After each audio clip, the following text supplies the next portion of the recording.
ಇನ್ನು ದರ್ಶನ್ ಅಂಡ್ ಗ್ಯಾಂಗ್ನಿಂದ ರೇಣುಕಾಸ್ವಾಮಿ ಕೊಲೆ ಪ್ರಕರಣ ಮಾಫಿ ಸಾಕ್ಷಿ ಕೋರಿ ಸಲ್ಲಿಸಿದ್ದಂತ ಅರ್ಜಿಯ ವಿಚಾರಣೆ ಇವತ್ತು ಕೋರ್ಟ್ ವಾದ ಪ್ರತಿವಾದವನ್ನು ಆಲಿಸಿ ಇವತ್ತು ಆದೇಶವನ್ನ ಪ್ರಕಟ ಮಾಡುತ್ತೆ. ದರ್ಶನ್ ಅಂಡ್ ಗ್ಯಾಂಗ್ನಿಂದ ರೇಣುಕಾಸ್ವಾಮಿ ಕೊಲೆ ಪ್ರಕರಣಕ್ಕೆ ಸಂಬಂಧಪಟ್ಟ ಹಾಗೆ ಇಂದು ಆದೇಶವನ್ನ ಪ್ರಕಟ ಮಾಡುತ್ತೆ ಸೆಷನ್ ಕೋರ್ಟ್. ದರ್ಶನ್ ಅಂಡ್ ಗ್ಯಾಂಗ್ನಿಂದ ರೇಣುಕಾಸ್ವಾಮಿ ಕೊಲೆ ಪ್ರಕರಣ ನಿನ್ನೆ ಅರ್ಜಿ ವಿಚಾರಣೆ ನಡೆಸಿದ್ದಂಥ ನ್ಯಾಯಾಲಯ ಮಾಫಿ ಸಾಕ್ಷಿ ಕೋರಿ ಅರ್ಜಿನ ಸಲ್ಲಿಸಿದ್ರಲ್ಲ, ಅದರ ಆದೇಶ ಪ್ರಕಟ ಆಗುತ್ತೆ ಇವತ್ತು.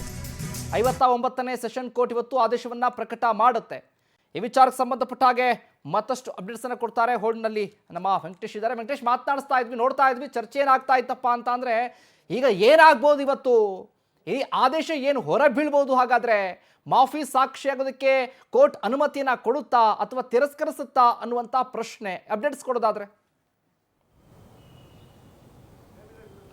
ಶಿವು, ಈ ಕೇಸ್ಗೆ ಸಂಬಂಧಪಟ್ಟಂತೆ ಮಾಫಿ ಸಾಕ್ಷಿಯಾಗಿರುವಂತಹ ಈ ಪ್ರದೂಷಣ ಅರ್ಜಿಯ ವಿಚಾರಣೆ ಈಗಾಗಲೇ ಆಗಿರುವಂಥದ್ದು.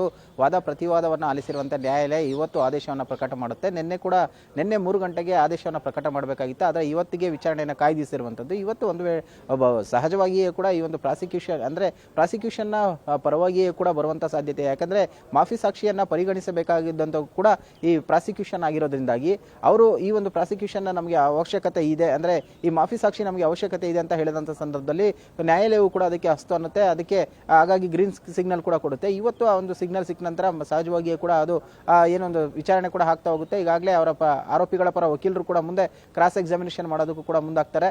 ಈಗ ಈ ಒಂದು ತೀರ್ಪು ಬಂದ ನಂತರ ಸಹಜವಾಗಿಯೇ ಕೂಡ ಪ್ರದೂಷ್ ಈಗ ಪ್ರಾಸಿಕ್ಯೂಷನ್ ಪರವಾಗಿ ಸತ್ಯವನ್ನ, ಅಂದರೆ ಸಾಕ್ಷಿಯನ್ನು ಕೂಡ ಹೇಳಬೇಕಾಗಿರುವಂತಹದ್ದು. ಶಿವು, ಥ್ಯಾಂಕ್ ಯು ವೆಂಕಟೇಶ್, ನಿಮ್ಮೆಲ್ಲ ಅಪ್ಡೇಟ್ಸ್ಗಾಗಿ.